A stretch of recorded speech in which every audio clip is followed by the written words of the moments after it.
छत्रपती शिवाजी महाराज की जय भवानी। कल्याण डोंबिवलीमध्ये पुन्हा महायुतीचा भगवा फडकवण्यासाठी जमलेल्या माझ्या तमाम लाडक्या बहिणींनो आणि लाडक्या भाऊ कमी आहेत, पण भाऊ आपले पाठीराखे आहेत।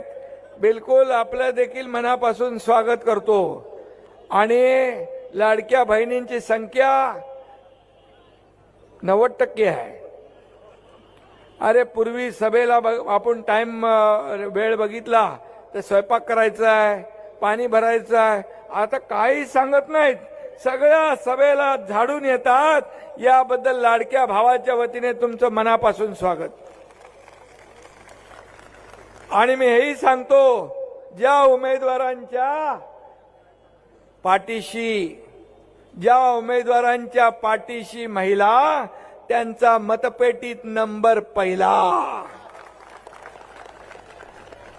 आणि म्हणून मी बघितलं विधानसभेमध्ये अशाच लाडक्या बहिणींचा मोहोळ पाहिलं, नगर परिषदेमध्ये मोहोळ पाहिलं।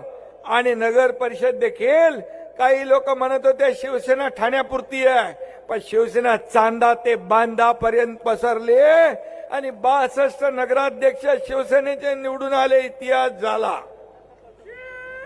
विधानसभेत देखील 80 जागा लढवल्या आणि 60 जागा आपण जिंकल्या।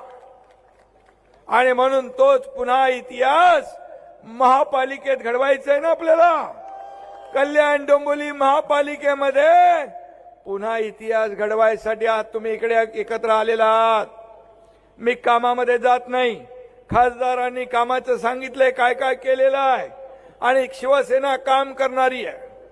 मी मुख्यमंत्री असताना किती निधी दिला तो मी तोंडून सांगत नाही, मी ह्या हाताने दिलेलं या हाताला सांगत नाही। परंतु कल्याण लोकसभेमध्ये शेकडो हजारो कोटींचा निधी लोक कल्याणासाठी, विकास कल्याणासाठी आला, याचा आनंद मला आहे, याचं समाधान मला आहे। हे चक्की नाकाचा रस्ता बघितला मी, खड्डे खड्डे खड्डे खड्डे, बापरे एवढे खड्डे खड्डे होते की आपल्याला खड्ड्यात रस्ता का रस्त्यात, आता काय झाला की नाही तो रस्ता झाला, काय ऐतिहासिक रस्ता होता तो। आणि म्हणून असे अनेक रस्ते कॉन्क्रीटचे झाले, कल्याण पूर्व मध्ये विकासाची गंगा आली, याचा आनंद मला आहे। आणि म्हणून मी आपल्याला एवढंच सांगतो की या येणाऱ्या निवडणुकीमध्ये विरोधकांना, तुमच्या कल्याणपूर्वमध्ये पाणी आहे ना, पिण्याचं पाणी आहे का नाही आहे, कमी असेल तर आणखी द्यायचंय। पण तुम्हाला पुन्हा मला वाटतं कल्याणपूर्वमध्ये शिवसेनेचे सगळ्यात जास्ती नगरसेवक आहेत, सगळ्यात जास्त नगरसेवक कल्याण पूर्वेत आहेत। आणि म्हणून या ठिकाणी येत्या 15 तारखेला विरोधकांना पाणी बांधण्याचं काम तुम्ही करणार आहे।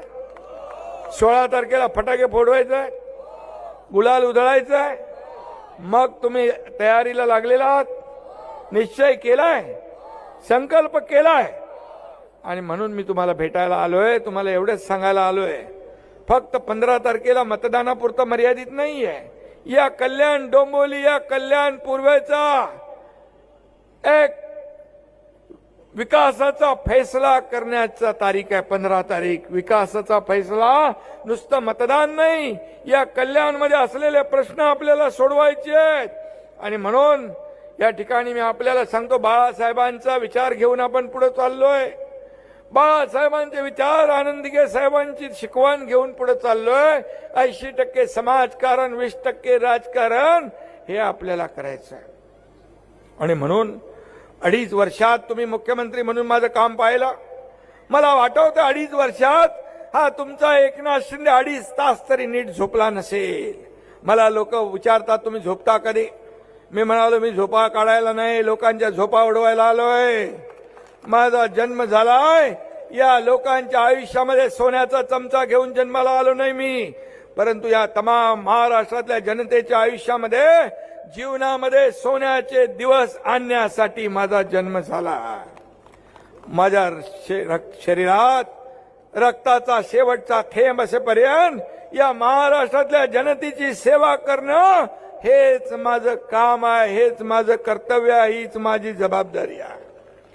आणि म्हणून मी मगाशी म्हणालो, अरे प्रॉपर्टी, संपत्ती, मालमत्ता किती कमावली, यापेक्षा तुम्ही माणसं किती कमावली आणि माणसांचं प्रेम किती कमवलं हे महत्वाचं आहे माझ्यासाठी.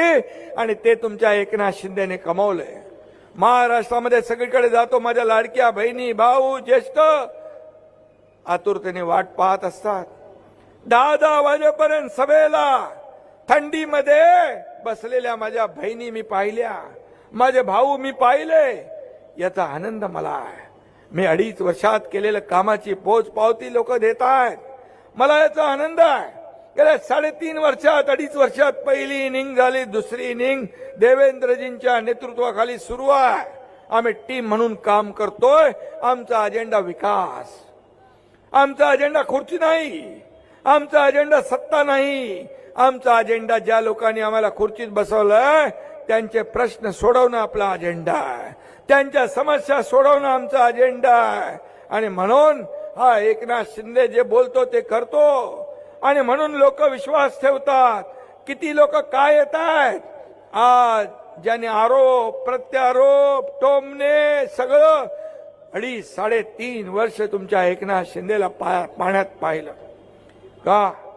एक सर्वसामान्य कार्यकर्ता मुख्यमंत्री होऊ नये, एक शेतकऱ्याचा पोरगा मुख्यमंत्री होऊ नये का? का जळजळ, का मळमळ, का पोटदुखी, का द्वेष, एवढा द्वेष? झोपता उठता स्वप्नात देखील एकनाथ शिंदे काय केलं आम्ही. आणि म्हणून तुम्ही जेवढे टोमणे माराल, तुम्ही जेवढे आरोप कराल, तुम्ही जेवढ्या शिव्या शाप द्याल, तेवढ्या महाराष्ट्रातल्या तमाम जनता माझ्या पाठीशी उभी राहील. आणि म्हणून ही जनता जोपर्यंत माझ्या बरोबर आहे तोपर्यंत मला कसली चिंता नाही. हे प्रेम तुमचं आहे, माझ्या लाडक्या बहिणींचं प्रेम आहे, भावांचं, शेतकऱ्यांचं, सगळ्यांचं प्रेम आहे. हे प्रेम कमवायला भाग्य लागतं, ते मी कमवलंय. आणि म्हणून विकास हाच आमचा अजेंडा आहे. आणि म्हणून येणाऱ्या निवडणुकीमध्ये विरोधकांचा बँड वाजवायचा ना, बँड नाही, बँड, पूर्ण बँड वाजवायचा आहे. आता वाजलेलाच आहे. नगर परिषद वाजलाय. मी बघितलं महाविकास आघाडीचं कोणी नव्हतं प्रचारामध्ये. मला गेलं कुठं? त्यांनी पराभव मान्य केला, पराभव त्यांनी स्वीकारला की आता या निवडणुकीत आपण काही जिंकत नाही. आणि म्हणून ज्यांनी कार्यकर्त्यांना वाऱ्यावर सोडलं, जनतेने त्यांना वाऱ्यावर सोडलं का? जे घरी बसले त्यांना कायमचं घरी बसवण्याचं काम महाराष्ट्रातल्या जनतेने केलं. आणि म्हणून काम करणाऱ्या कार्यकर्त्याच्या मागच जनता उभी राहते. हा एकनाथ शिंदे मुख्यमंत्री होता तेव्हाही कार्यकर्ता म्हणून काम केलं. माझ्यात पाहिलंय बदल तुम्ही. मला मुख्यमंत्री व्हायच्या अगोदर पण बघितलंय, मुख्यमंत्री झाल्यावर पाहिले, त्यानंतरही आज बघताय मी जो आहे तसाच आहे. मी कार्यकर्ता म्हणून काम करतोय. कालही कार्यकर्ता, आजही कार्यकर्ता मिळून देतात. या व्यासपीठावर एवढं सगळं व्यासपीठ भरलेलं आहे. हे सगळं व्यासपीठ, हे सगळे उमेदवार, हे सगळे लोक, हे कार्यकर्त्यांची निवडणूक आहे. आणि म्हणून कार्यकर्त्यांची निवडणूक आता नेत्यांनी लढायची आहे. आमदारकी झाली, खासदारकी झाली, आता ही कार्यकर्त्यांची निवडणूक आहे. आणि म्हणून हे कार्यकर्त्यांच्या निवडणुकीमध्ये जे कार्यकर्ते आहेत त्यांना आपल्याला निवडून द्यायचं आहे. आणि म्हणून ही निवडणूक आपल्याला महत्वाची आहे. म्हणून मी आपल्याला एवढंच सांगतो की काही लोक एकत्र येतात, आता म्हणतात हिंदुत्वासाठी, मराठी माणसासाठी एकत्र आलो. काय केलं तुम्ही? खासदारांनी सांगितलं एक तरी काम दाखवा, एक तरी काम दाखवा. नाही तर हा एकनाथ शिंदे तुम्हाला काय केलं ते दाखवतो, काय केलं ते सांगेल. मराठी माणसासाठी, हिंदुत्वासाठी कधी खुर्चीसाठी तडजोड शिवसेना करणार नाही. तुम्ही जेव्हा हिंदुत्वाशी तडजोड, बाळासाहेबांच्या विचारांची प्रतारणा केली, त्याच दिवशी एकनाथ शिंदे यांनी उठाव केला. या राज्यामध्ये सरकार टांगा पलटी, घोडे फरार करून टाकले. आणि या महाराष्ट्रातल्या जनतेने स्वीकारलं. कारण महाराष्ट्रातल्या जनतेला हे बाळासाहेबांचे विचारधारा